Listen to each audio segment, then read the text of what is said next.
Bé, bona tarda a tothom. Moltes gràcies per venir avui. Estem jo i tant. Estem aquí, Carlos, vamos, super il·lusionades de tenir-te aquí. T'agraïm moltíssim la nostra petita escola d'adultes, de persones adultes, que és una d'aquells àmbits invisibilitzats socialment. Ara. Hem parat la música, ho sento. Crec que és un marc perfecte per rebre un autor com tu, que a mi m'agradaria descriure, no sé si estaràs d'acord amb mi, un autor de la perifèria. M'agrada aquest concepte de la perifèria. Crec que el marge, com rellegeixes els marges, és superinteressant. Et volíem donar, per començar, les gràcies i agrair-te sobretot la teva disponibilitat. Et vam escriure un mail, ens vam posar en contacte i va ser fàcil. No passa tan sovint que autors reconeguts, com en Carlos Zanon, ofereixin les portes del seu diàleg a obrir-se espais com aquest, que són de diàleg directe amb els seus lectors i les seves lectores. I per nosaltres aquí a l'escola la lectura és un eix vertebrador. Creiem realment que en els mons que corren d'intel·ligències artificials i vientos apocalípticos, lo único que nos queda es el espíritu crítico y la lectura nos hace construir un mundo, ¿no? I llibres com el teu ens fan veure una Barcelona que crec que és molt interessant, una Barcelona amb molts matisos, amb molts clars i foscos, amb uns personatges de la nit, amb els que ens podem identificar a estones, amb els que detestem a estones, que jutgem, però que sovint connecten amb aquesta humanitat, aquesta búsqueda de qui som, què fem i per què estem aquí. Aquest club de lectura forma part, aquí amb l'Albert, estem vertebrant un seguit de clubs de lectura a l'escola, li diem el cicle literari. És un cicle literari que aquest any hem agafat com a eix vertebrador el conflicte que ens fa créixer. I hem seleccionat aquests llibres que tenim aquí a la cartellera. Vam començar per El tren de los niños, i estem tractant el conflicte a través de diferents dimensions. Vam començar amb un escenari de postguerra i uns nanos, aquell Nàpols de postguerra que són traslladats amb un tren cap al nord i lleguen a la ciutat de nadie, al lugar de nadie i tenen que recomponer-se. I avui fem una història, llegim una història, compartim una història amb el privilegi de tenir un autor com en Carlos Zanon per parlar-ne, que també parla del conflicte, d'alguna manera. És un personatge, en Sandino, que està constantment conflictuat per diferents àmbits de la seva vida. I com Odisseo, com Ulisses, seguim el seu taxi al llarg d'una setmana, on es troben personatges casuals que venen i van, persones perifèriques, per això dic, en Carlos Zanon crec que no necessita gaires presentacions. Vull dir, m'he saltat tot el meu guió, porto aquí una estona fem un guió i ja me l'he saltat.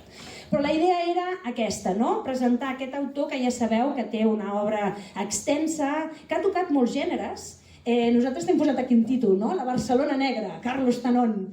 I hem jugat amb l'ambigüitat d'aquest epítet. La Barcelona negra, tot i que et preguntarem al llarg de la nostra conversa si consideres que aquesta és una novel·la negra o no, perquè alguns lectors i algunes lectores m'han comentat, però Dolors, ben bé, aquesta novel·la, com la cataloguem? Com la cataloguem? Jo a vegades tinc la sensació que és un assaig, per aquests monòlegs que ens porta, la veu narrativa és molt complexa, és molt interessant, però tenim aquí algunes companyes, algunes alumnes que m'han dit, Dolors, l'he devorat. Hi ha aquí al públic gent que va començar el llibre ahir i no ha parat de llegir fins avui.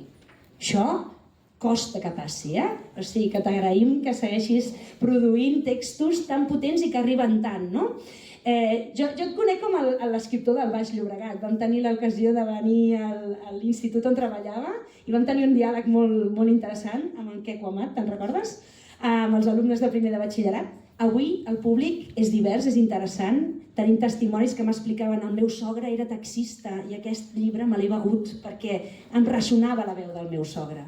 Vull dir, ara podríem parlar de moltes novel·les que has escrit, podríem preguntar-nos si el nostre personatge, en Sandino, és el teu Carballo, si no és el teu Carballo, podríem anar a tòpics literaris, Però jo crec que podem començar pel final, si et sembla. I a partir d'aquí obrim. I l'Albert té idees, jo tinc idees, però sobretot les lectores que ens acompanyen tenen idees i tu potser ens vols desvetllar alguns dels teus secrets en confeccionar aquest artefacte, no? Tan interessant. Si us sembla, jo havia pensat començar la conversa fent allò que els joves diuen que no pots fer, un spoiler. Però aquesta és una novel·la que té un final molt obert. Per tant, llegint el final, no estem desvirtuant la novel·la en cap cas. Us hem rebut amb l'àlbum The Sand and East dels The Clash i no ha estat a l'atzar. Ho hem fet perquè aquesta és una novel·la que té moltes lectures. En literatura diem és una novel·la farcida de referències intertextuals. Què vol dir la intertextualitat? Doncs que es refereix a la cultura popular. Hi ha molta música en aquesta novel·la. En Sandino és un boig de la música.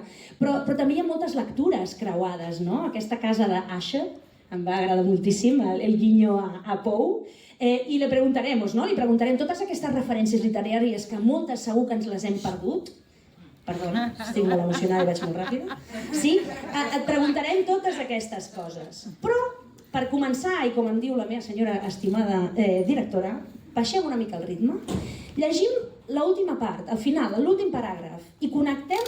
Jo vull que comencem obrint el nostre diàleg parlant d'aquest final que ens expliques la relació entre aquesta música que hem escoltat i l'estructura una mica de la novel·la, no? Si et sembla, vols llegir-ho tu? Que segur que llegiràs molt millor que jo. No, això no. Ah, no? Ets un escriptor millor que un lector? Totalment, o sigui, és fatal, m'estimo més que... Bueno, si vols ho faig jo, però... No, jo aquí a tus pies, Carlos. A veure, si voleu, llegeixo, És l'última pàgina, és l'últim final, quan diu Emad anda rebuscando entre las carátulas de los CDs. Parece estar harto de todas estas 30 y pico canciones de Sandinista, el álbum que estábamos escuchando. Sandino lo entiende. Si lo que busca es algo de rap, lo tiene muy mal. Coge uno de los CDs, lo mira y remira y sonríe cuando el auto ya está en marcha, reincorporados a la autopista. ¿Te gusta este? ¿Quieres que lo pongamos? Si quieres, no sé quiénes son. Lo digo porque como sonreías... Es por el título, me hace gracia. Unos amigos míos van a actuar dentro de poco allí. ¿En Bataclan? Sí. Dentro de un cuarto de hora cruzarán la frontera. De momento no cambian el CD por Lou, Cale, Nico y el resto de fantasmas y siguen sonando los Clash. Un día de estos lo hará.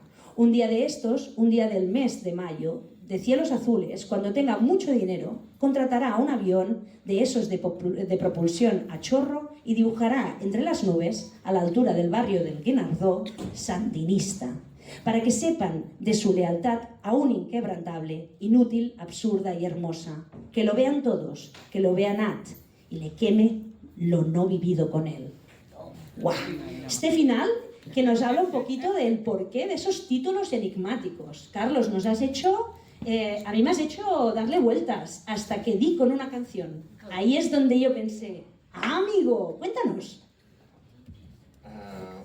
Abans de res, moltíssimes gràcies per haver vingut. Per mi és un plaer estar amb vosaltres i en concret a la directora. Bueno, a tot l'equip. A tot l'equip, a l'Albert, i moltes gràcies. Per mi és un plaer estar amb vosaltres. Carlos, hay personas en el grupo que han venido de castellano. Vale. Que lo que quieren hacer es leer el libro. Y como la novela está en castellano, bueno, hemos hecho la combinación de la introducción en catalán, pero que després cadascú es pot expressar com vulgui, pero que estaría bien que si a ti no te importa, para que las compañeras, pues ya que han hecho el esfuerzo también... Para nada, ningún problema. Muchas gracias. Bueno, el final y todo...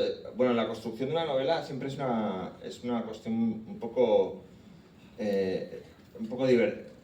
bastante divertida y bastante compleja. Es decir, tú tienes una serie de materiales, es como hacer un guiso, ¿no? Entonces tú tienes que encontrar la manera en la que, de una manera bastante intuitiva, construyes la novela, ¿no? Entonces, tú más o menos... O sea, hay autores que tienen un mapa, claramente, de qué quiero explicar, qué tiene que pasar en la novela, y pasará esto, y vendrá este personaje hará esto... Y luego hay otro tipo de autores que lo que tenemos es una brújula. En el fondo, tú quieres llegar allí, pero no sabes muy bien cómo vas a llegar y tienes un montón de ideas, un montón de temas que quieres tratar y no sabes muy bien. Y bueno, yo tenía la idea de, un poco lo que has comentado de Ulises, había una idea que veía en muchos sitios, que era la idea de Ulises, ¿no? De Ulises como un personaje que quiere volver a casa, pero al mismo tiempo necesita saber quién es fuera de casa, y por eso se entretiene tanto en volver a Ítaca, ¿no? En el fondo era el Mediterráneo, no era el Pacífico, o sea que podía haber llegado un poquito antes, ¿no? Pero entonces dice, bueno, voy a ver este monstruo, voy a ver estas sirenas, voy a ver... En el fondo está diciendo, no, me puede dar nostalgia, pero voy a quedarme un año con esta diosa en esta isla. Entonces, esa historia me la encontraba en muchos sitios. Me la encontraba, no sé si conocéis una serie, Mad Men, por ejemplo, me la encontraba ahí. Me la encontraba, si veías la película de Fellini, La Dolce Vita, también estaba ahí. Hay un cuento que me gustaba mucho, que era El nadador, de John Cheever, que también estaba ahí. Entonces esa idea de la persona que vuelve, o que intenta volver a casa, pero que se entretiene para saber quién es, me gustaba darle un giro más, que era, ¿y qué pasa si no sabes dónde está tu casa? O sea, si no sabes dónde tienes que volver, ¿no? Entonces, bueno, estaba el tema del taxi, que luego, si quieres, lo comentamos, pero bueno, para ceñirnos un poco a la pregunta de los Clash.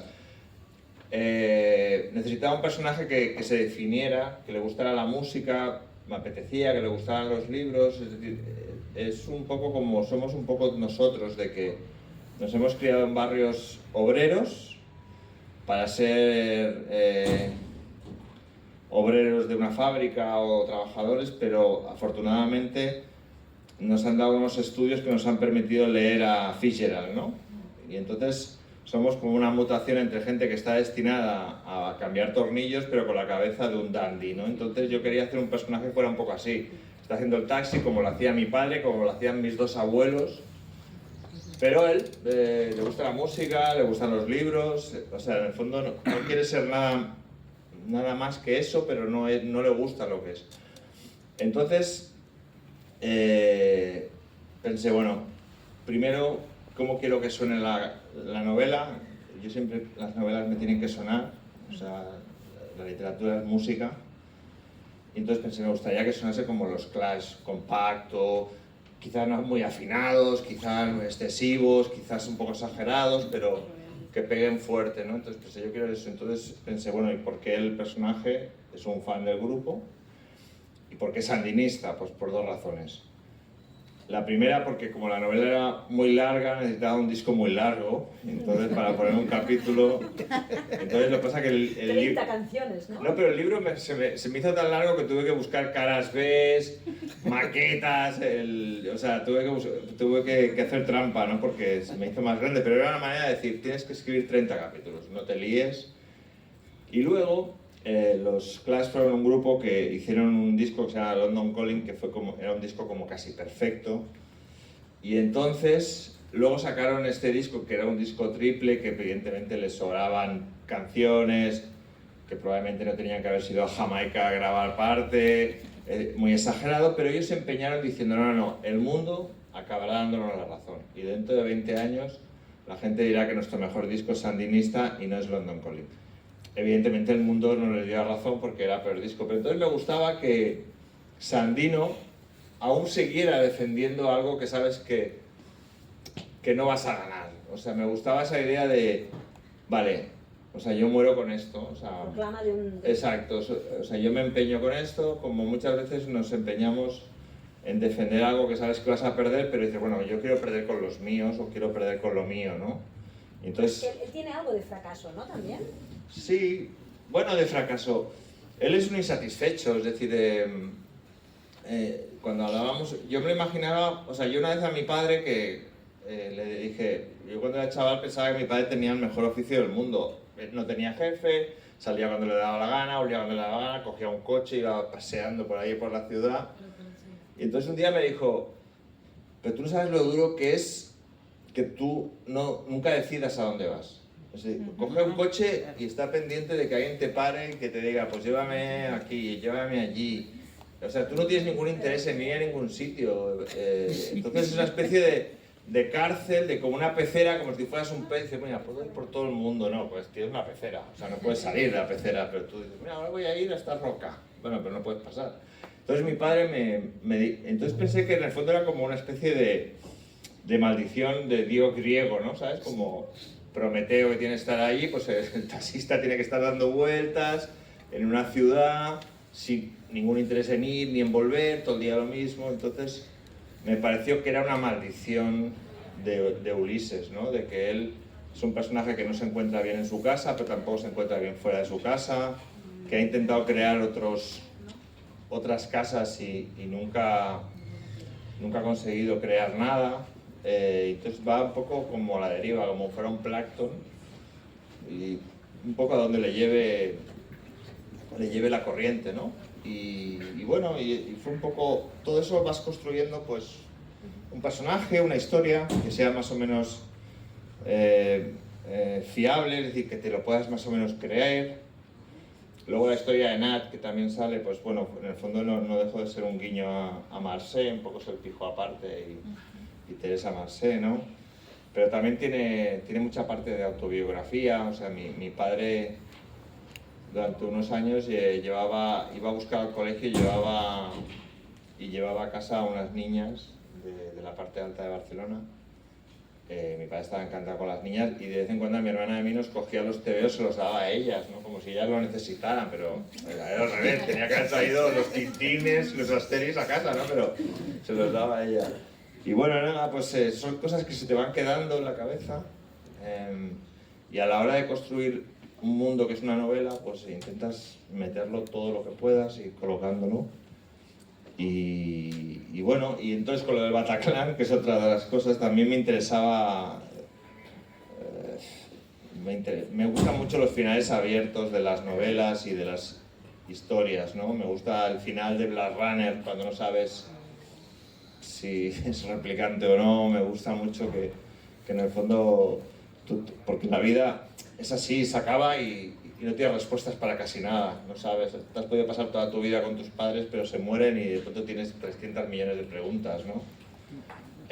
Pues yo creo que... Entonces me gusta mucho eso, y entonces estaba la idea de lo del Bataclan. También hay un personaje, o sea, y sobre todo me gustaba la idea de que Sandino, que es un personaje que no se entera de nada y no le importa nada de eso, se constituye en una pieza importante para que pase un atentado en el Bataclan, ¿no? Es decir, esa cosa absurda, y lo relacioné con un disco de la Velvet, bueno, de parte de la Velvet en Bataclan, ¿no? Entonces, bueno, el proceso de escribir es un trabajo duro, es un trabajo difícil, es un trabajo muchas veces ingrato, pero también es un trabajo muy divertido. Entonces, todo eso es como... Bueno, con las referencias te lo has pasado bien. sí, sí, porque nos agotas como lectoras, ¿no? Sí, pero por ejemplo, eso que decías tú, a mí me gustaba mucho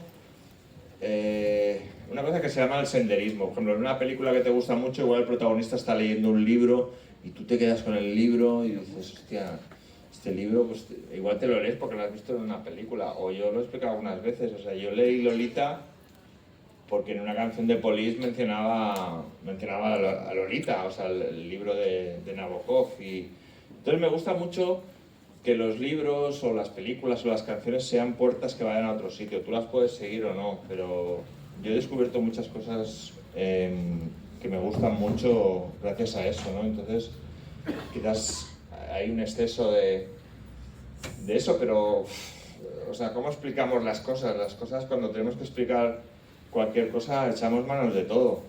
Echamos manos de las cosas que se pueden identificar como alta cultura, de baja cultura, chistes, maneras de explicar las cosas, leyendas, lo que te explicaban tus abuelos. En el fondo, hacemos a la hora de explicarnos, nos explicamos así. Totalmente. Et dono pas o anem fent? Partit tenis, tiro? Bueno, una de las cosas que me encanta de ti es que vuelves loco al algoritmo. Y cuando te quiere colocar la etiqueta, no sabe qué etiqueta ponerte, cosa que es muy de agradecer. Yo te agradezco mucho eso. A ver, Carlos viene de la poesía. Entonces, a mí, que un poeta se ponga a escribir polar, o sea, negro policial, a mí me encantó el de No me llames a casa. Además, pues, dije, hombre, pues me subo un poco aquí hasta la calle Bertrán Y a ver qué hay. y a ver qué hay, ¿no? Pues, o sea, ¿cómo se pasa? De la poesía a la novela negra, y cuando estás arriba de todo, de la novela negra, decides, no voy a hacer novelas negras, pero que no sean novelas negras. Es decir, como dices tú, Galdós con 2 hostias. Exacto.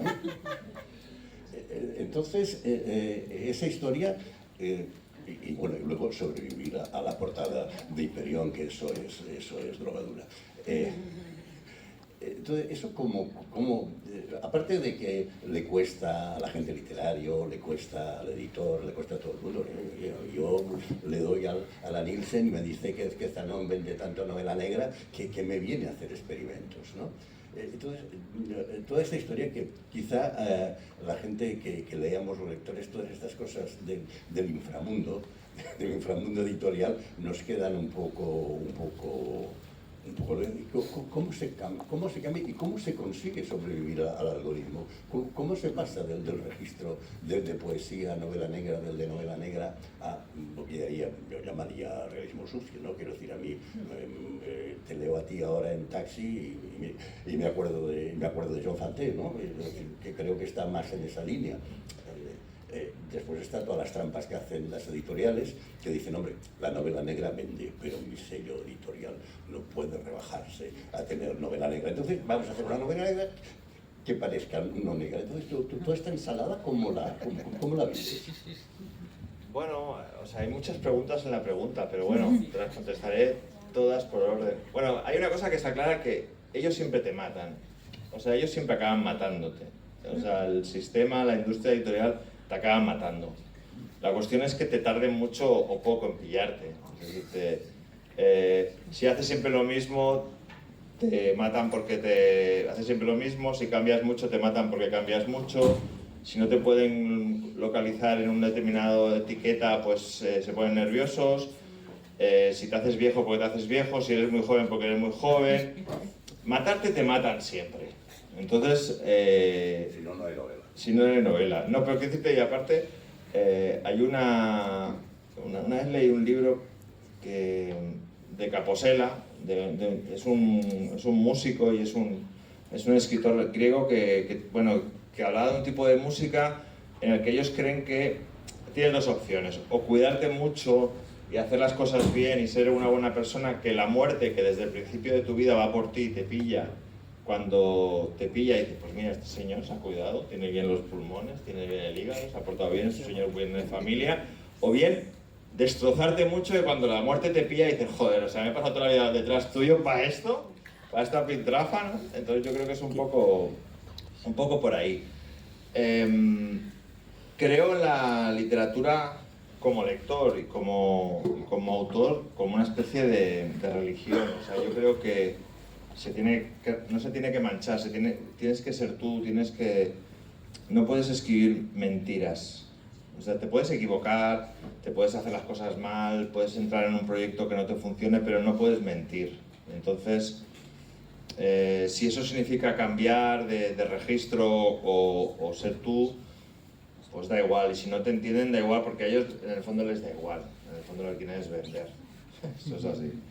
En el cambio de registros, bueno, para mí no ha sido tan raro, porque yo empecé escribiendo poesía escuchando la radio. Yo escuchaba la radio, esperaba que el locutor tradujera el título de la canción, y entonces yo me imaginaba lo que había dicho la canción y hacía un poema cuando tenía pues 12, 13 años. Entonces para mí, hacía canciones, hacía poemas, pues no lo sé. Antes he dicho que la literatura es música. Nos gusta un texto porque suena bien, porque el autor ha elegido bien las palabras, el camine, el respirar. O sea, cuando tú lees a García Márquez o a John Fante, en el fondo te da igual lo que te explique. Lo que quieres es que te lo explique él. ¿Y por qué te lo explica él? Porque él ha elegido una serie de palabras y de tono y de ritmo que te suena bien. Entonces, la poesía y la narrativa no está tan lejos ni de la música ni de entre ellos. Entonces, para mí el paso de la poesía a la novela no fue tan raro. ¿Por qué hice negra? Porque llevaba 2 o 3 novelas y nadie me las publicaba, y entonces yo pensaba que no me las publicaba porque estaba todo el rato hablando de mí, ¿no? Entonces todas eran novelas de un chico que estaba escribiendo novelas y nadie se las publicaba, con lo cual pensaba, bueno, igual esto no interesa a nadie. Entonces dije, mira, voy a hacer una cosa, voy a poner algo que nunca he hecho en mi vida, que es, en el primer capítulo, un tío mata a otro, y entonces y pensé, bueno, pues ya veo para dónde va esto, o sea, realmente pues ya me llevará así. Yo quería hacer una novela de barrio, lo que decías de Galdós, con la novela negra, no deja de ser la novela costumbrista de toda la vida. Entonces yo puse a un tío, a 2 amigos que entran a un bar y uno mata al otro. Y pensé, bueno, pues a partir de ahí a ver qué hacemos, ¿no?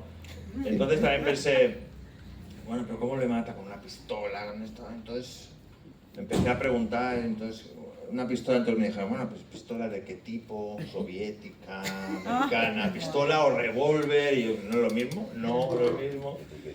Y entonces pensé, bueno, o sea, déjalo. Entonces pensé, bueno, pues algo que está en casa, un martillo. Entonces, o sea, yo maté a alguien con un martillo porque sé, bueno, esto sabría hacerlo, le pegas fuerte, le pegas bien.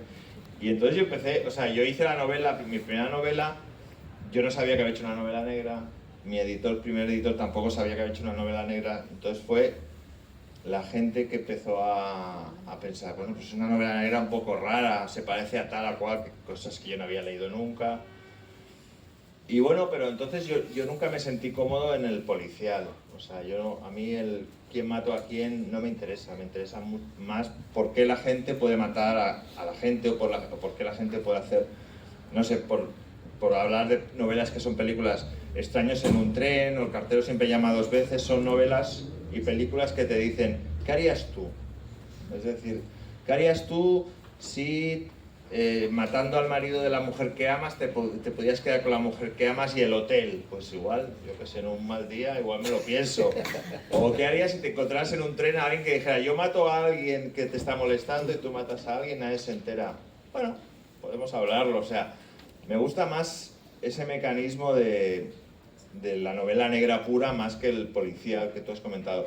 Y sí que es verdad de que yo, Taxi o Love Song, para mí no son novelas negras en ese sentido, son novelas de barrio, son novelas urbanas, son novelas que sí que tienen componentes de la violencia, pero que no es lo importante, o sea, no es lo importante,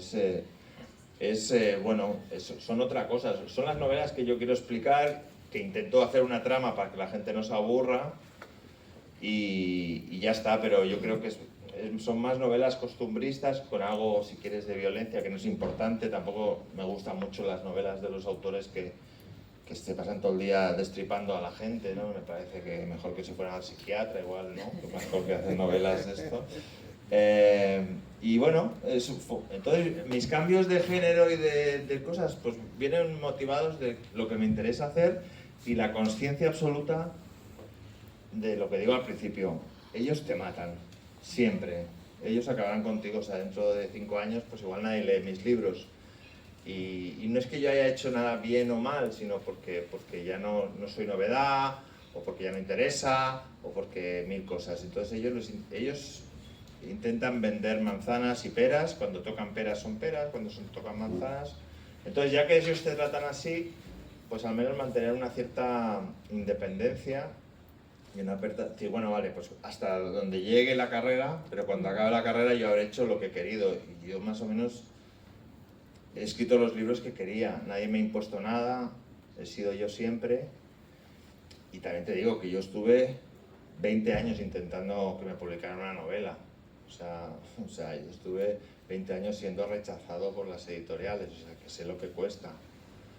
Pero bueno, intento un poco eso, sobrevivir como puedo, pero bueno. Siguiendo el hilo de lo que decía Albert, con el poeta que llevas dentro, ¿no? En tu manera de narrar, cuando me decían los alumnos, las compañeras, me decían, ostras, es una novela que engancha, ¿no? ¿Hay algo de esa prosa poética esas frases sin verbos, con tanta sustantivación, ¿no? Idea, idea, idea, idea, pillas 4, una te queda fuera, pero te permite seguir y creas una atmósfera, ¿no? A mí me recordaba un poquito con el tema de la periferia, de lo urbano, del barrio, de lo que pasa socialmente en según qué Barcelonas, porque no hablas de una Barcelona, hablas de muchas Barcelonas, ¿no? Me gustaba mucho, me ha encantado esos tonos, ¿no? Esos tonos de poesía urbana. Creo que a veces suenas a poesía urbana, ¿no? Cuando escribes, y aquí creo que has hecho pirotecnias, ¿no? Con la voz narrativa. ¿No os ha pasado que estabais leyendo y entonces de repente la voz narrativa pasa de la tercera persona a una segunda persona que te interpela, cuando Lucía, ¿no? Cuando todo el tema de la casa de Asher, luego esos monólogos internos en cursiva, que tú sigues un poco a lo Hamlet, ¿no? Esas reflexiones existenciales. ¿Cómo construyes esos...? Yo veo 3 planos, pero seguramente me estoy perdiendo muchos, ¿no? A nivel narrativo, ¿entendéis lo que quiero decir? ¿Cómo narramos las historias, no? Nos has seducido. Tú decías, a veces García Márquez nos seduce sin tener que contarnos gran cosa, sino cómo nos la cuenta. Tú escoges contárnoslo de manera compleja, porque tienes como, ¿no? Esa pirotecnia de 3 planos, 3 direcciones que nos haces volver loco. ¿Cómo se te ocurre? ¿Cómo llegas a esto? No lo sé. O sea, que decirte que yo creo que... Me encanta, ¿eh? Sí, me encanta, no sé. Es genial. No, pero que decirte que yo creo que en el arte, yo creo mucho en el ser autodidacta. Es decir, hay muchos músicos que nos gusta que eran analfabetos, pero realmente sabían que aquello tenía que ir así. O sea, que ese acorde tenía... Sí, había algo que te decía, o sea, yo no, en todo lo que tú dices no pienso previamente, sino que es una manera de que piensas que eso te puede ir bien. Yo utilizo siempre una tercera persona tramposa, es decir, una tercera persona, pero si quiero que piense, si quiero saber lo que piensa, no voy a decir, no, perdón, estoy diciendo una tercera persona, entonces voy a... No, o sea, entras y sales de la cabeza de alguien, lo utilizas, y luego el poder de las imágenes, no sé, o sea, ahora estabas hablando de eso, por ejemplo, en la novela, o sea, yo me acuerdo que, por ejemplo, mi abuela y mi madre, por las tardes, cogían los calcetines y los doblaban y los metían en un barreño. Entonces, no es un recuerdo que solo tenga yo, cosas así tenemos todos, ¿no? Entonces, cuando tú pones eso en una novela, el que lo lee dice, vale, ya sé lo que quieres decir y ya sé que es verdad eso. O sea, que no estás fingiendo. Yo no puedo fingir que me crié en Beirut con las bombas, afortunadamente no, pero sí que me crié con que si no podías comprarte un pantalón un día, pues tenías que esperarte a Reyes o a verano y no pasaba nada. Pero decirte, eso por un lado. Y luego yo creo mucho en el poder de las palabras. Es decir, yo creo que hay mucha gente, hay muchos buenos redactores y pocos escritores. O sea, redactar no es escribir. O sea, escribir es levantar el suflé. Titulares, ¿eh? Tenemos aquí unos cuantos, ¿eh?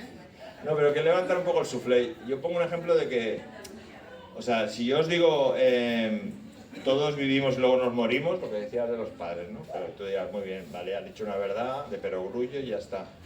Si yo digo, la vida mata, ya estoy diciendo otra cosa con lo mismo.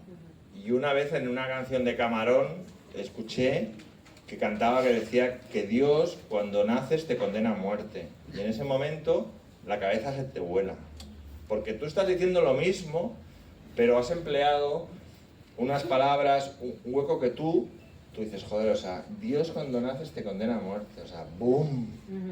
Entonces, si tú eso en el libro consigues, no frases así, o sea, no puedes ponerlas cada día como si fueras la persona más ocurrente, pero si juegas con eso, con el lector, creas una atmósfera que decías tú, creas un sistema y en el fondo las historias siempre son las mismas y están escritas hace 20 siglos. Entonces lo único que puedes aportar es el barreño con los calcetines, es jugar con las palabras, darle las vueltas, el intentar pues, explicar la misma historia de siempre de una manera que a la gente pues, le gusta y diga, venga, pues me quedo contigo. me quedo a escuchar lo que me vas a explicar. Yo creo que es un buen momento, ahora que ya hemos ahondado en diferentes temas, de entrar quizás en personajes y que vosotras también podáis interactuar con nosotros, ¿no? Que le hagamos preguntas que os surgen a raíz de los personajes. Pienso que puede ser un buen hilo conductor, ¿os parece?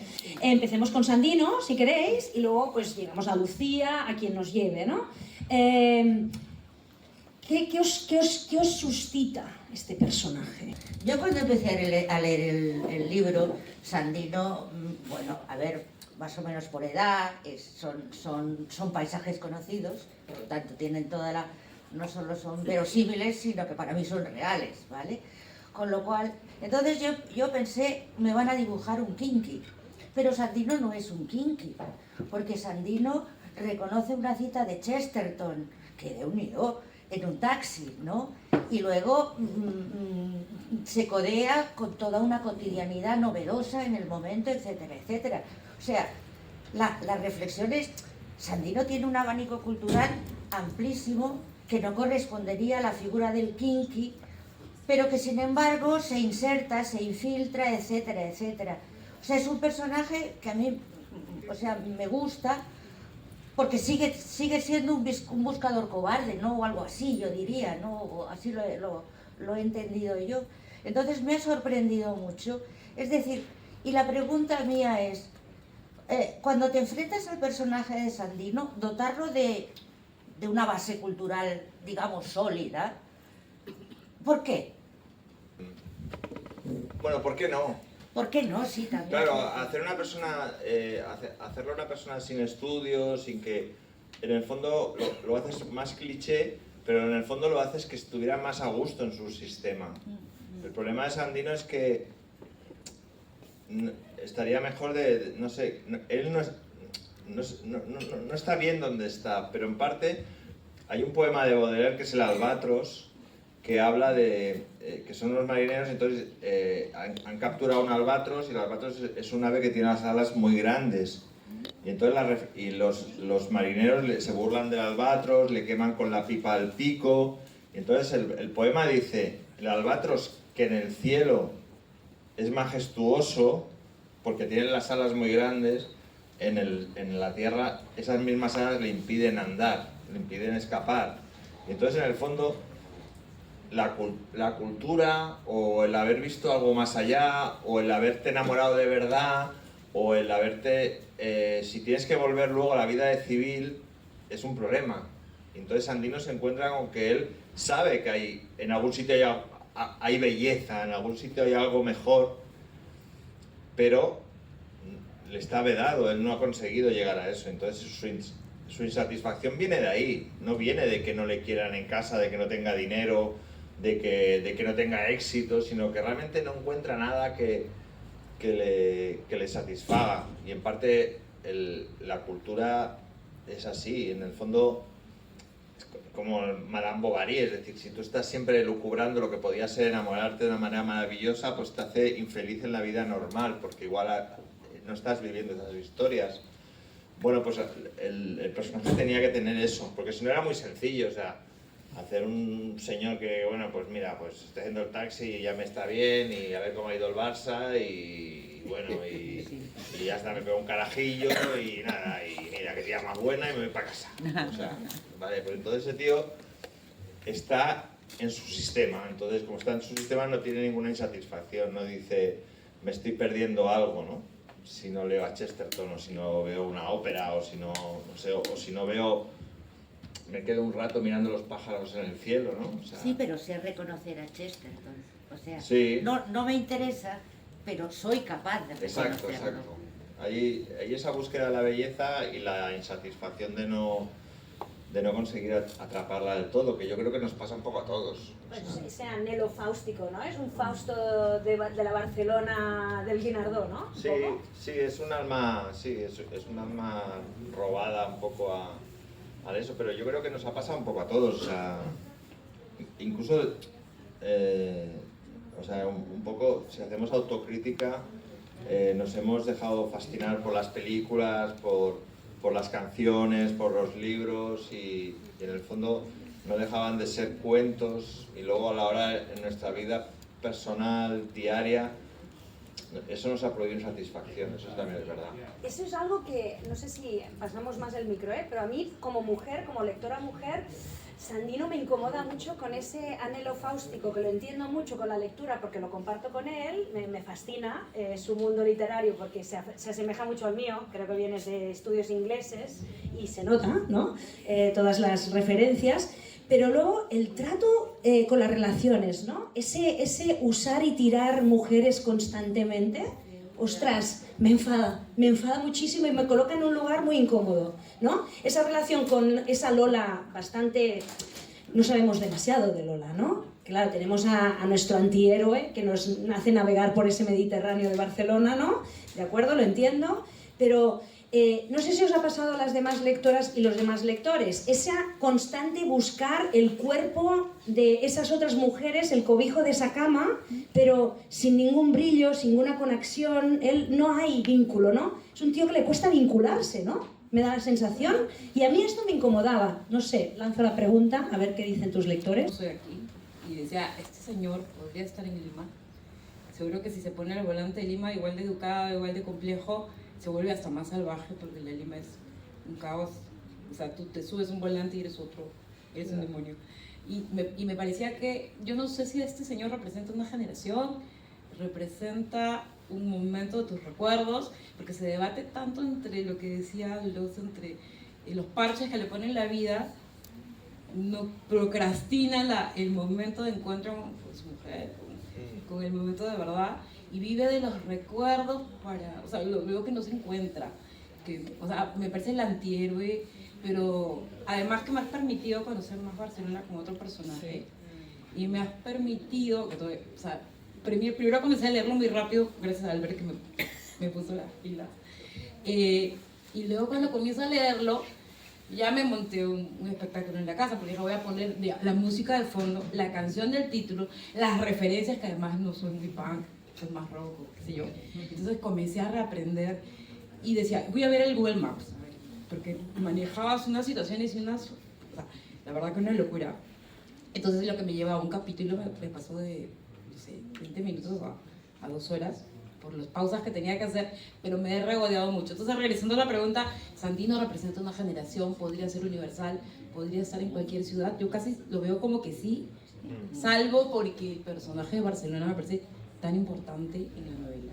Sí. Para él ser atractivo, más o menos, tenía que tener algo. Entonces, el hecho de tener una cierta cultura o una cierta sensibilidad, o aparentemente una cierta sensibilidad, es lo que le hace atractivo. Es decir, el mito del señor que te sube las bombonas de butano y que luego se liga a todas las chicas del barrio, me parece que es un mito, ¿eh? En el fondo, no sé, no me lo... Y el mito del taxista gañán que se dedica a ligar con las suecas, yo creo que esto no... Entonces, yo creo que había que darle algo, ¿no? Es decir, bueno, este tío, ¿por qué nos gusta, no? Luego, me gustan mucho los personajes que en el fondo dices, pero ¿por qué me gusta este señor?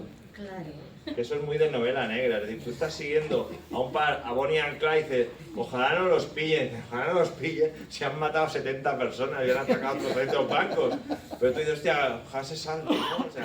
O en el caso de Patricia Highsmith, Ripley, ¿no? Que es un personaje que es un asesino, pero siempre estás sufriendo de que le van a pillar, pero si es un asesino. Condenémoslo. No, pero claro, el rollo es que la novela tiene que ser amoral en ese sentido, es decir, y Sandino es un personaje amoral, en el fondo te gusta, pero dices, pero ¿cómo me gusta este hombre? O sea, ¿me gustaría que fuera mi pareja? No lo sé, mi vecino, no lo sé. Pero yo creo que la gracia de los personajes, que creo que se levantan un poco del papel, es intentar eso, de que en el fondo te gusten y no sepas por qué te gustan, porque no son del todo, son cuestionables. Y Sandino abiertamente es cuestionable. Él no sabe crear ningún vínculo, pero ninguna de las mujeres le pide para ellas. Eso también es importante. No hay ninguna que diga, quédate conmigo, y él dice, no. O sea, en el fondo, todos aceptan, pues un poco, ese statu quo. Él no es capaz de crear ningún vínculo porque no se compromete con nada. Y cuando no te comprometes con nada y no renuncias a nada, no construyes nada. Ese es parte del drama de Sandino. que es parte del drama del mundo relacional en el que vivimos, Evidentemente. de la fast food, de la inmediatez y del ya, aquí y ya. Y entonces yo creo que yo intenté hacer un personaje que trascendiera un poco, o sea, no creo que sea... quizás las maneras de relacionarse sí que son generacionales, evidentemente, pero yo lo que intenté es un personaje de estos, es decir, el personaje que no sabe crear vínculos, que no sabe renunciar a nada, que cree que si acapara todo algún día encontrará algo que le interese, pero al revés, el hecho de acaparar todo hace que nunca encuentres nada. O sea, si tú tienes que elegir, implicarte, y si te has equivocado, cambiar. Pero no puedes decir, no, me implico con 10 personas, porque ahí no, bueno, pues no vas a ningún sitio, entonces, pero eso no lo sabes, Andy, ¿no? No hay renuncia, ¿no? No hay renuncia ni compromiso, y entonces todo es leve, todo es... Sin embargo, hay amistad.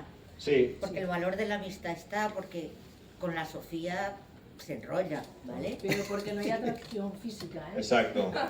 Eso, si no... El sexo es lo que dificulta, o sea, Sandino cuando tiene una relación en la que no hay sexo, él es leal, no es fiel. Es infiel, exacto. Es leal, es decir, es leal con los Clash, es leal con su amiga, con es las leal niñas, con las sí, niñas, claro. es leal. En lo que le distorsiona es el deseo, es eso, pero eso está muy bien. O sea, en la Edad Media habían caballeros que tú podías vender la fidelidad, o sea, decir, vende la fidelidad, pero no podías vender la lealtad. O sea, la lealtad, si la Forma habías parte dado... del pacto, ¿no? Del Exacto. caballero. Entonces él es así, o sea, es un personaje contradictorio, conflictivo, que va buscando algo que probablemente él mismo se va boicoteando, ¿no? Y en el fondo esa era la idea. Entonces, bueno, con respecto a las relaciones, yo creo que entiendo que te puedas sentir cómoda, pero también es verdad de que no hay nadie que le pida para sí, para ella. No hay nadie que diga, mira, quédate conmigo, ¿no? Arréglame la ducha. A ver si haces algo bien. A ver si haces y me va a arreglar la ducha al menos, ¿no? Sí, sí. Yo seguiría con los personajes. ¿Hay alguien más que quiera ahondar un poquito más en Sandino o pasamos a Lucía? En la familia de Sandino nadie ha creído nunca en nada. La única tierra prometida que han conocido es la que tienen los árboles enfermos alrededor del agujero en el asfalto. Son la parte baja de la clase media. Hospital y cemento, inyección y pared. Reunión de vecinos, bolsa de plástico, caucho en el asfalto. Ostras, impresionante, Carlos. De verdad es algo que dices, ¿cómo se sale de esto? Ahí estamos, intentando. Bueno, en realidad es sin hacer dramas, porque o sea, yo viví en un entorno y en una familia normal.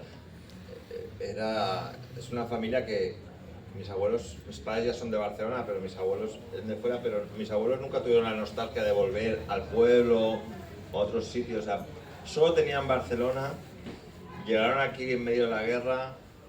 O sea, Barcelona era lo que era, el barrio era lo que era, no tenía ningún tipo de aspiración, ninguna posibilidad, habían perdido la guerra también, o sea, que dice que...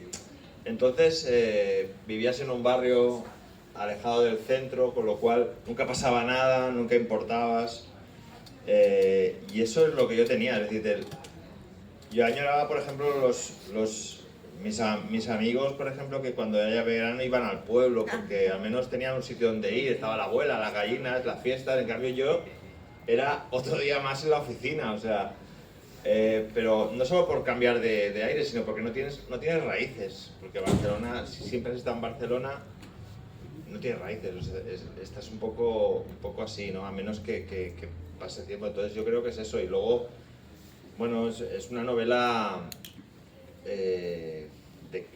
de clase, claramente, o sea, es una novela de clase, o sea, no reivindicativa de la clase pobre, media baja, no reivindicativa, de la que tampoco se enfrentó a Franco. O sea, mi padre tenía o sea, mi abuelo estuvo en la cárcel, estuvo en un campo de concentración, pero mi padre tenía una frase que decía que con Franco no te pasaba nada si no tenías ideas. Nunca decía ideas políticas, decía ideas, con lo cual yo de pequeño pensaba, joder, si se te ocurre algo, estás jodido. O sea, yo pensaba, que no se me ocurre ninguna idea, porque aquí... Pero bueno, no estaba mi padre solo, había una gran parte de la sociedad conformista, ya fuera porque la había pasado muy mal, también es así, o sea, mi padre pasaron hambre, ya fuera por lo que fuera, pero en el fondo yo nunca vi una vaca, o sea, ni los árboles que veía eran los árboles que veías en Barcelona, y entonces, bueno, un poco es una novela que también intenta ser una novela de clase social. Incluso la relación entre él y Llama Amenat también es un poco esa cosa de que no solo con mi madre, sino con mi padre, sino con mi madre, cuando iba a hacer faenas en casa de otras señoras y tal, que siempre la trataban bien, pero la trataban bien de aquella manera. No, es mi amiga Ana Mari, sí, pero de aquella manera, ¿no? Y tú ibas con ella y te decías sí, ya, de aquella manera, ¿no? Entonces, bueno, vengo de ahí, no renuncio, bueno, no renuncio, pero espero haber salido, espero que mi hijo no pueda salir, ¿no? Pero bueno, también era una novela de eso. A partir de, ¿Qué te ha gustado? A partir de este momento la música que suena me suena bien y lo veré. Tres cuestiones. Una, las referencias a la etapa infantil. Ya hay una frase de Vázquez Montalbán que dice: somos del país de nuestra infancia. Y yo estoy profundamente convencido de que una base muy importante se fragua en ese periodo existencial. Luego, otra referencia que has hecho tú, que es, a mí me ha sonado como un gancho de izquierda, que es el poder de las palabras. Yo tengo un libro editado que el título es El poder de las palabras. ¿De dónde arranca ese título? Arranca de una redacción que hace mi hijo pequeño con 13 años en su escuela en castellano, que me pone de verde y medio, y a mitad del texto hace un giro literario y habla de su padre con amor. Y dice: mi padre no chilla nunca porque cree en el poder de las palabras. Y de ahí salió un título, y de ahí salió un libro que juega con el lenguaje universal, por lo que he visto, porque he conectado rápidamente con lo que decías, que es el valor de la verdad del escritor, del que proyecta su yo entre la fantasía, entre la ficción y la realidad. La verdad, la belleza y la trascendencia. Por lo poco que he sentido la música esta, yo pienso que en parte va por aquí, y es un lenguaje universal de escritores profesionales y de escritores ocasionales. Sí, o sea, estoy completamente de acuerdo en todo lo que has dicho. Decía el autor de Peter Pan, John Barry, que a partir de los 10 años nunca pasa nada especialmente interesante. Yo creo que es verdad, es decir, todo se dirime en esos años, ¿no? En lo que te pasa, en lo que lo cubras, en las cosas que te hacen daño, que a veces son estupideces, en las cosas importantes, los recuerdos, y entonces tú vas reelaborando. Por eso los libros son tan potentes cuando reelaboras eso, y luego pues cuando recuerdas que hacías a los 42 años, en el fondo tampoco es tan importante. Yo estoy de acuerdo con eso. Bueno, el poder de las palabras, yo suscribo todo lo que has dicho, me parece bien. Incluso me parece bien que tu hijo hablase mal de ti, porque cuando te dedicas a ser escritor, seas profesional o no, no hay nada mejor que una buena historia. Es decir, si tienes que dejar mal a tu padre, dejas mal a tu padre, porque lo importante es hacer una buena historia, y luego te disculparás y le darás un regalo, pero lo principal es eso. Y luego es eso, el poder de las palabras. Pensar que nosotros solo somos eso. O sea, nosotros cuando tú conoces a alguien, te explicas y te vendes como un libro. Y cuando explicas, o sea, estamos todo el rato explicándonos como si fuéramos libros, historias, en base a algo tan primitivo como son las palabras, pero a la vez tan sofisticado, ¿no? Entonces, creo que sí, que bueno, que te dé la razón en todo. Yo creo que podemos seguir, no sé por dónde queréis ir, si nos adentramos en el mundo de Lola o preferís recorrer un poco el mundo de Lucía. Que Lucía es un súper personaje. No sé qué preferís, por dónde preferís ir. Sofía. ¿Sí? Lucía, ¿no? Lucía, Sofía es una de las amantes, Lucía es la abuela. La abuela me parece un personaje increíble. Entonces, no sé si queréis hablar de la abuela. ¿Alguien tiene alguna pregunta que le podamos hacer a Carlos sobre uno de los personajes? Lucía es un personaje bastante enigmático, quizá podemos empezar por aquí y luego saltamos a la abuela. Son personajes femeninos que, claro, la historia que está conducida por ese Odiseo, ¿no? Por ese Ulises que nos va llevando de calle en calle, nos adentra en mundos de otros personajes, está rodeado por un mundo laboralmente muy masculino, pero su vida es un mundo de mujeres, ¿no? Y entonces Lucía es una de ellas, ese anclaje o esa no renuncia a la que él se pasa toda la semana evitando, ¿no? Y luego tenemos, perdón, he dicho, sí, Lola. Y luego Lucía, esa abuela gótica, ¿no? Es un personaje gótico, de Edgar Allan Poe total. No sé por dónde queréis empezar. Cuéntanos algo para que te empiecen a preguntar cosas. Bueno, empezaría por Lola, que es la más fácil. Bueno, Lola, me gustaba mucho la idea de que la novela empezase con un tenemos que hablar que nunca augura nada bueno. Y que entonces el otro dice, mira, voy a trabajar cuando vuelva, y el otro va empalmando días para no volver. Me parecía que era esa idea de las palabras, de que mientras no te lo dicen no ha pasado, ¿no? Entonces, mientras no te dicen vete de casa, sigues teniendo casa, ¿no? Entonces me pareció eso.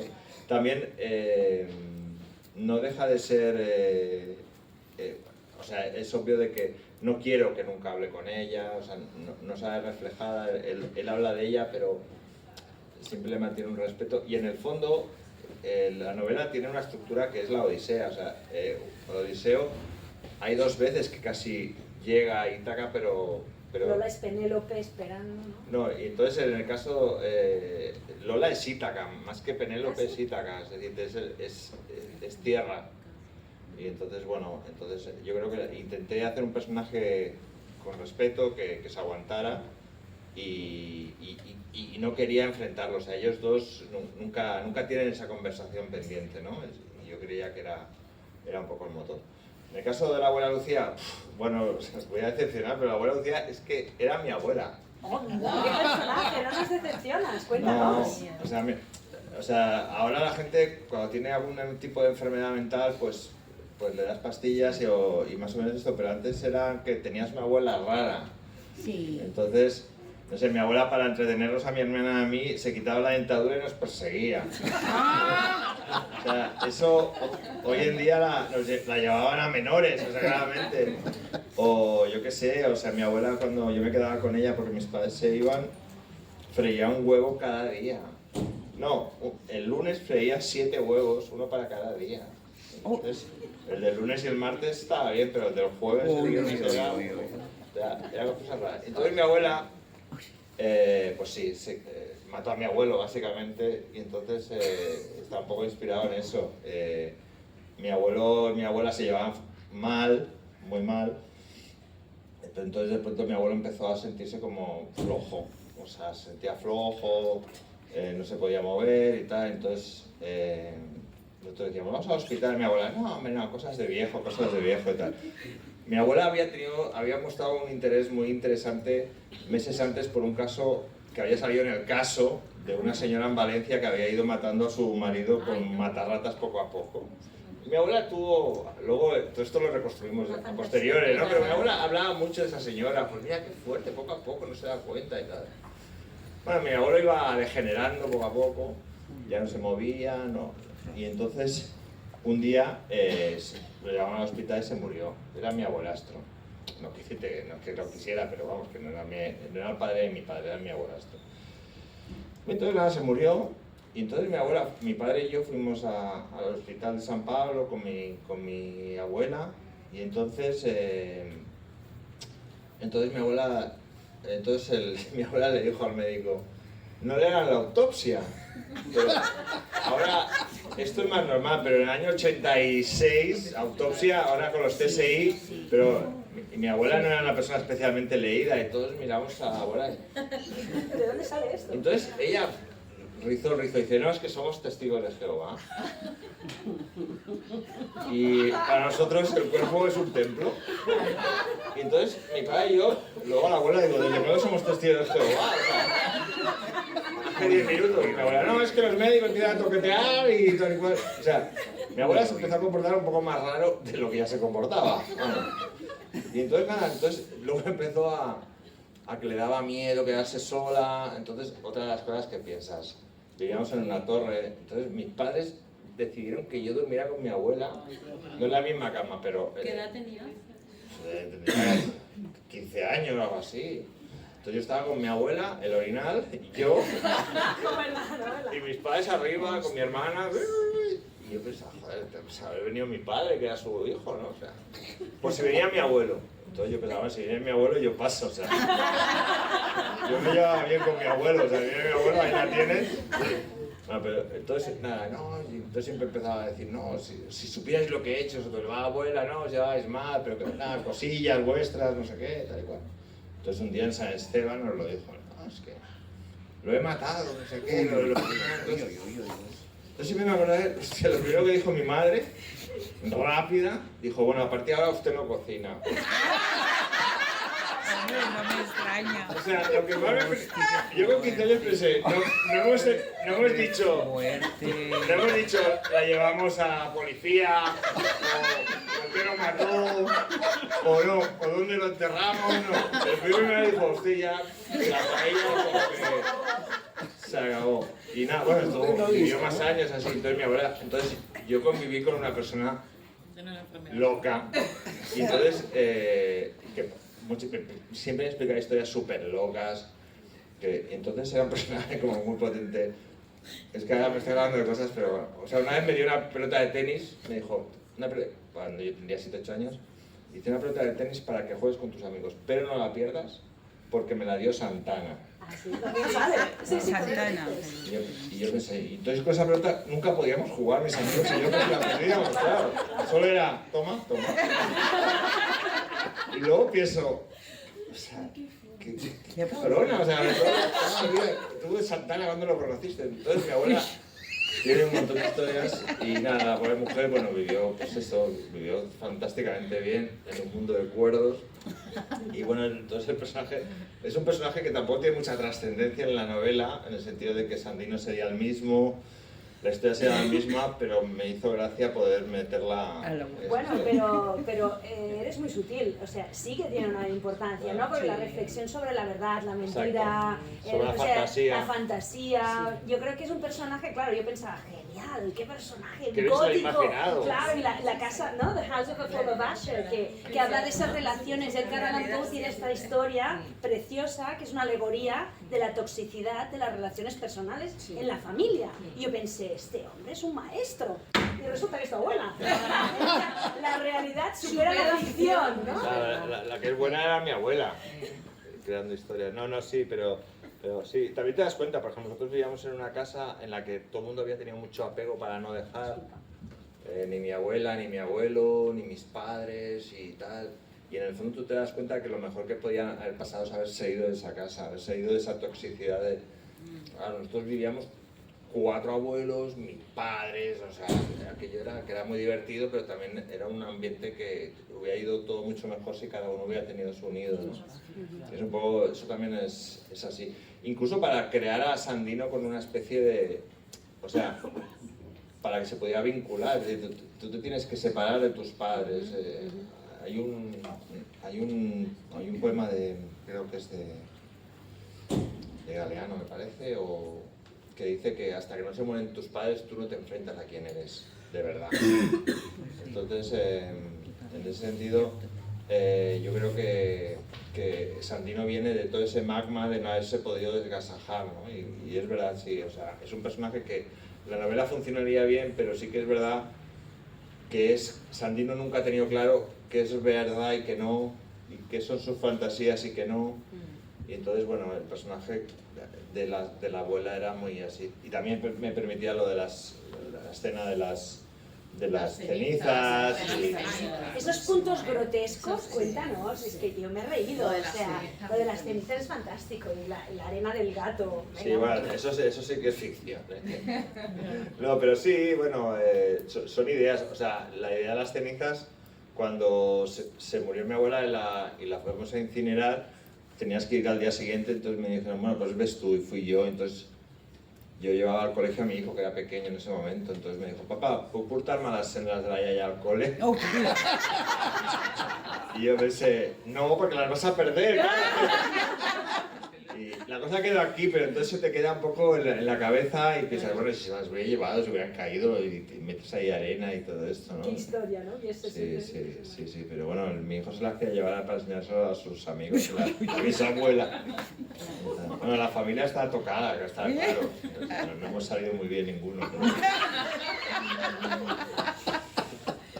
¿Más personajes que querráis recuperar, por ejemplo? Lola ya la situó un poquito, ¿no? ¿Tenéis alguna de las amantes os ha sorprendido en especial? ¿Alguien habló de...? Un poco de Verónica, que ha sido la única que se ha podido escapar, porque las demás se han quedado ahí atadas y esa sí que ha podido escaparse de los dos.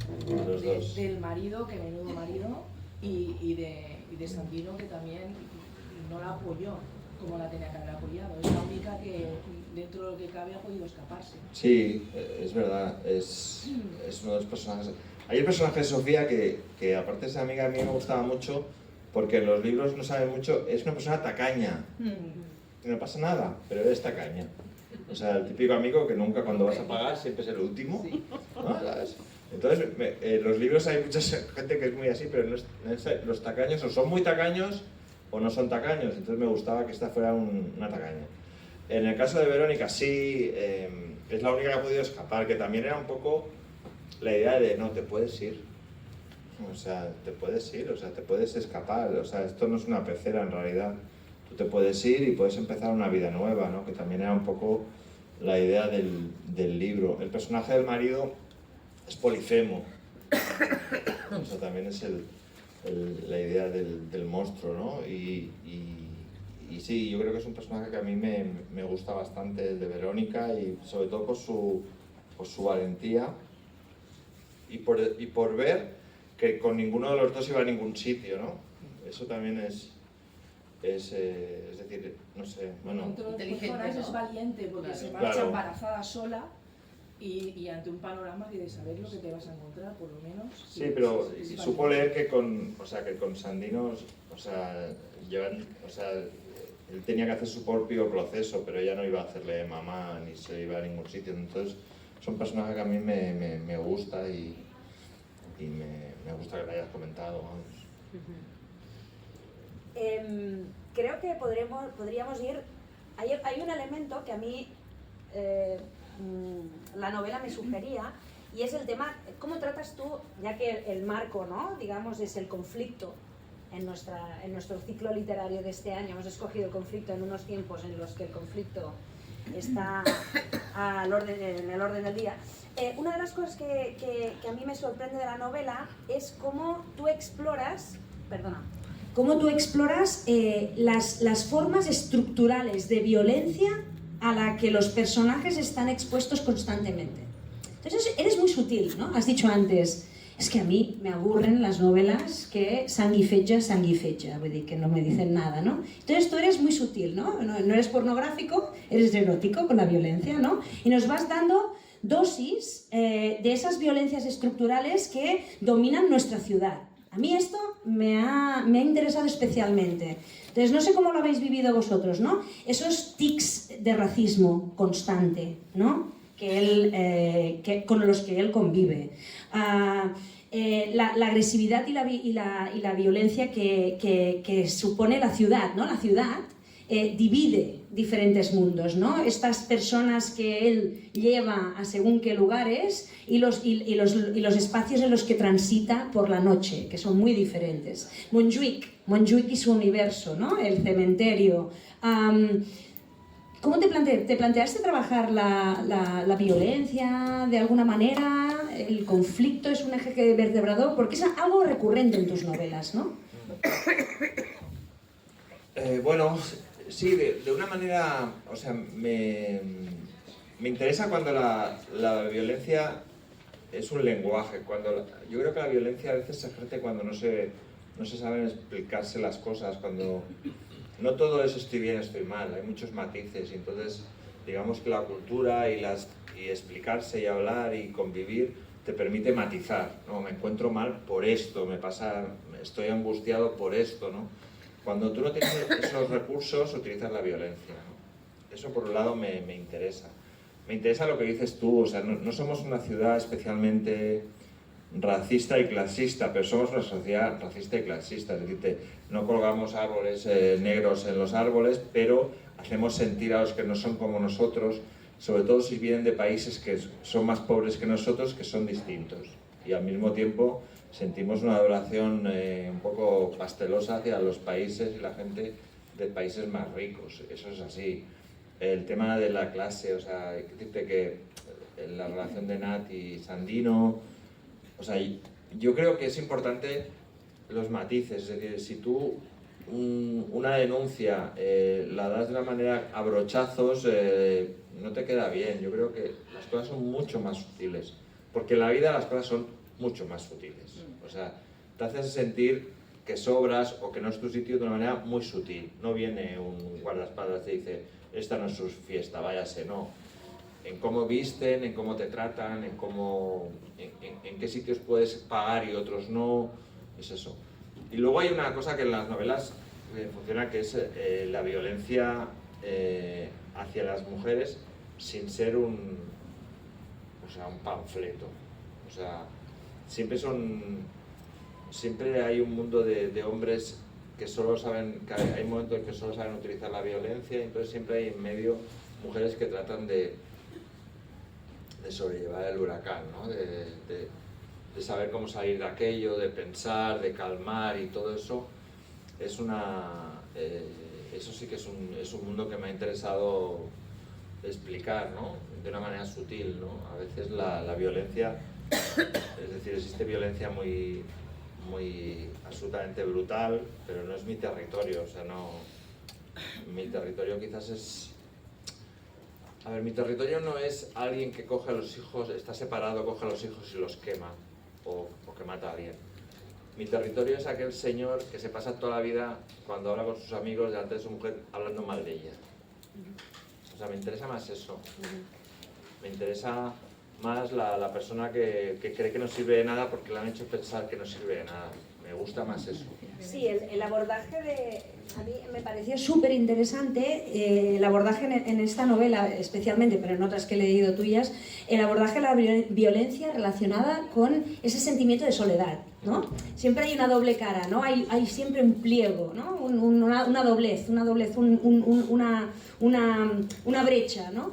El compañero Gólido, ¿no? Es el compañero taxista que tiene actitudes bastante deleznables, etcétera, y que sabemos que es un tío que se siente solo, ¿no? Por otra parte, entonces es como, no justificas la violencia, ni mucho menos, pero nos haces entender cuáles son los mecanismos que la irvanan, ¿no? Que la irvanan de una manera inteligible y forman parte de un sistema que lo que al final sostiene es esa cadena de violencias, ¿no?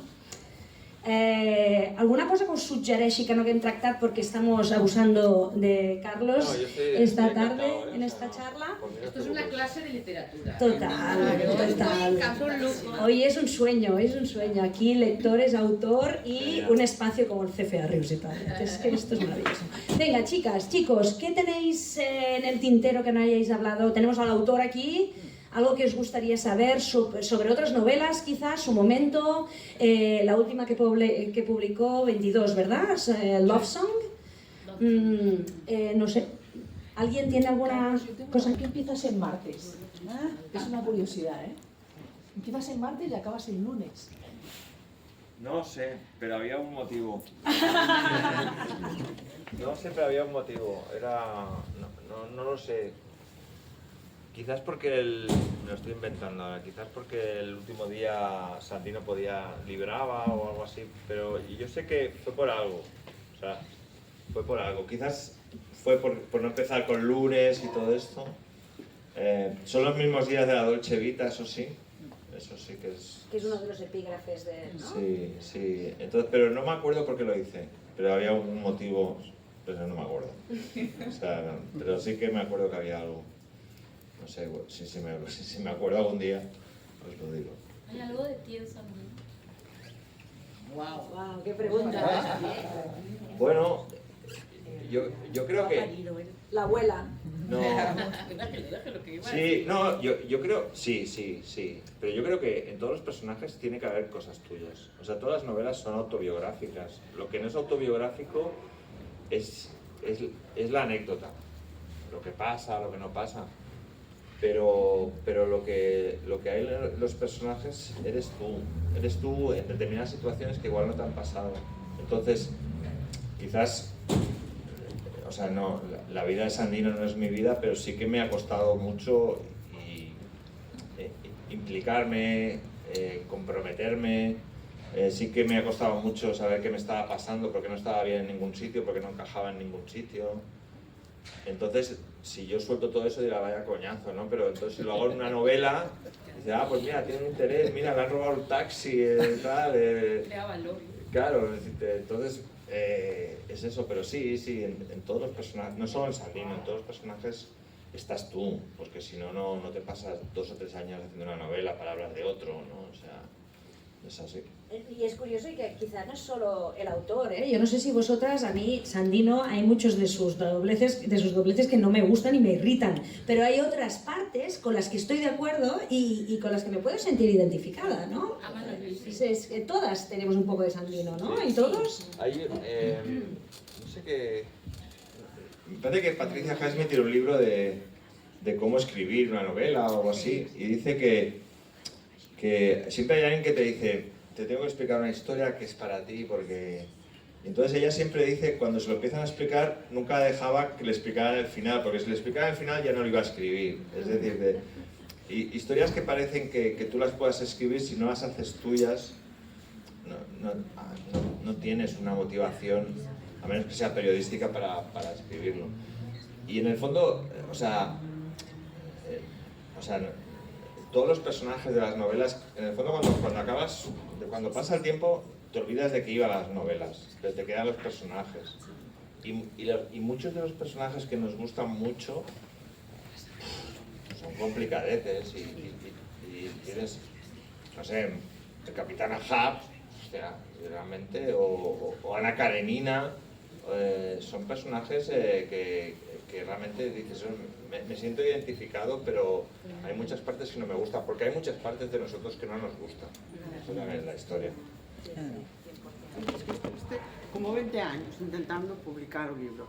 Entonces cuando te publicaron, pero no es que te lo publicaron y la gente lo compró, sino que tienes muchos premios. ¿Cómo se pasa de decir, ostras, no soy nadie, no le gusto a nadie, le gusta a mucha gente y encima me dan premios? ¿Cómo? Bueno, es muy buena pregunta. En el fondo, pasas de que nadie te haga caso, a que te hagan mucho caso, a que tampoco te hagan tanto caso. Entonces, por ejemplo, la gente que tiene muchos premios, hay un momento que ya no le dan más premios. No lo digo por mí, pero hay muchos... Alicia Jiménez Barres, por ejemplo, siempre me lo dice, bueno, me dieron muchos premios, pero llevo 20 años y no me dan ningún premio, o sea, porque consideran que ya tienes muchos premios y ya está. Bueno, es una cuestión de percepción. Yo creo que tú tienes que hacer tu trabajo lo mejor que puedas, hacer el libro que mejor puedas, ser ambicioso y al mismo tiempo ser humilde, y entonces cómo te recepciona la gente no te tiene que volver muy loco. Cuando todo el mundo me rechazaba, seguía creyendo en mí, aunque había muchos momentos que pensabas que no, pero te recuperabas. Y cuando la gente te dice que lo haces muy bien, también tienes que dudar de que también no estará, porque tú sabes perfectamente de que lo podías haber hecho mejor. Entonces, bueno, y luego tienes los de siempre, tienes los amigos que siempre te dicen la verdad. También notas cuando alguien realmente te dice un elogio de manera sincera, cuando te lo dice que no, de la misma manera que también notas cuando alguien te dice que lo has hecho muy mal y en el fondo es envidia. Entonces, bueno, aprendes a manejarte, pero bueno, yo, por ejemplo, o sea, a mí me costó mi primer libro de poemas lo publiqué con 22 y mi primera novela con 42. O sea, no son 20 años, o sea, son 20 años. O sea, no es una manera de hablar. Pero yo prefiero, hostia, si lo pienso bien, es súper difícil empezar con un éxito muy bestia, porque entonces no estás formado, te debes volver medio loco, debes pensar que eres maravilloso y que vas a ser maravilloso siempre. O sea, es mejor, si lo puedes elegir, mejor que te toque un poquito ya más talludito, ¿no? Pero bueno. ¿Y revisitas tu obra? Es decir, Taxi, 2017, ¿no? Han pasado unos años. ¿Vuelves a la novela o...? No, y además la ves llena de defectos siempre, o sea, no vuelves. Estás en todos sitios, pero no vuelves. Siempre estás intentando hacer la novela perfecta que puedas hacer tú. Supongo que es una pregunta un poco tópico, pero creo que puede ser una buena pregunta para ir cerrando. Si tuvieras que volver a escribir Taxi, ¿crees que verías Barcelona con los ojos de 2017? No. ¿Qué ha cambiado? Yo. Claro, la Barcelona de Taxi no existe, es la Barcelona que yo veía. Y Barcelona también cambia, evidentemente, pero cambias tú como lo ves, en lo que te fijas, en lo que no. En el fondo, es en lo que nos fijamos y cómo enfocamos. En qué lado te enfocas, en qué lado pones la cámara, en qué lado te fijas, es eso. Entonces eres tú vas cambiando y las novelas tendrían que ser distintas a medida que tú cambias. Bueno, jo crec que con esta... No, Albert? Jo crec que ja l'hem exprimit prou. L'hem exprimit prou, l'Albert, que és un home de seny. Bueno, Carlos, sempre que piquem a la teva porta ens l'obres. L'escola és un espai de trobada molt de Taxi. Ens trobem vides molt diferents, atravessades per dificultats diferents, d'orígens diferents. Crec que Taxi és una novel·la que connecta molt bé amb l'imaginari de la nostra escola. Crec que ets un autor que encaixa molt bé amb la nostra mirada al món i ens encanta la teva veu. Seguirem llegint-te, et convidem a fer més col·laboracions amb nosaltres i t'hem preparat com a escola un petit detall, una tonteria que hem fet a modo de reconocimiento, ¿sí?, de la generositat d'un autor que, tot i els seus èxits, és capaç de venir a un espai com aquest i parlar sense tarimes sobre el seu procés creatiu. Jo crec que el podem rebre un bon aplaudiment i un agraïment enorme. Gràcies per venir. Bueno, perquè està calent, si no l'obriríem ara. Moltíssimes gràcies per convidar-me, ha estat un plaer, les preguntes han estat fantàstiques i per mi és un plaer estar amb vosaltres i podeu comptar amb mi quan vulgueu. Gràcies.